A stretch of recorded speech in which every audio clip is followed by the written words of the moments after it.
Don't forget to like, subscribe, and share this video for more Spanish grammar tips.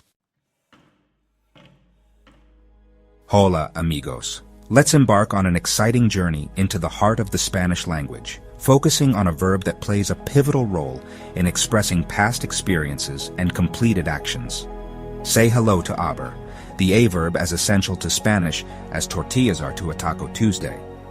You might be thinking, another verb to conquer? Don't worry. We'll break it down step by step, making it clear and simple. Mastering haber opens the door to a world of expressive possibilities in Spanish. Imagine sharing stories about your past trips to Spain, describing delicious meals you've enjoyed, or even expressing your excitement about future accomplishments. This tiny but mighty verb is your key to unlocking these vibrant narratives. But hold on, haber isn't a one-trick pony. It wears different hats depending on the situation. And don't even get us started on its quirky friend I. Intrigued? Let's dive in and uncover the secrets of this versatile verb together. Haber is like a multi-talented actor who effortlessly slips into different roles. Its primary role is as an auxiliary verb, lending a helping hand to other verbs to form what we call the perfect tenses. These tenses allow you to paint vivid pictures of completed actions, adding a new layer of depth to your Spanish conversations. But wait, there's more. Haber also steps into the spotlight as the star of the show when it wants to express the idea of there is or there are.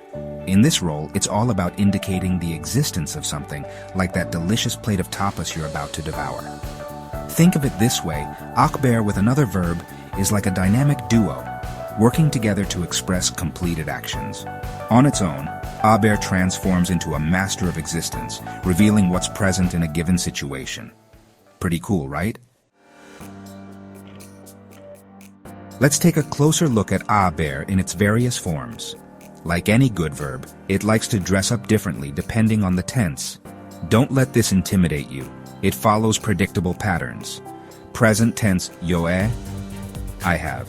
Tú has. You have. Él, ella, usted ha. He, she, you have. Nosotros, nosotras hemos. We have. Ellos, ellas, ustedes han. They, you all have. Examples.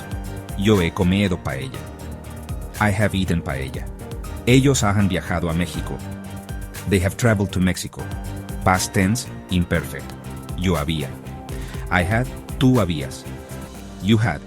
Él, ella, usted había. He, she, you all had. Nosotros, nosotras habíamos. We had. Ellos, ellas, ustedes habían. They, you all had. Examples. Nosotros habíamos estudiado español antes. We had studied Spanish before. Ella había vivido en Argentina. She had lived in Argentina. Future tense, yo habré. I will have. Tú habrás. You will have. Él, ella, usted. Habrá. He, she, you all will have. Nosotros, nosotras habremos. We will have. Ellos, ellas, ustedes habrán. They, you all will have. Examples. Para mañana habré terminado el libro. By tomorrow, I will have finished the book.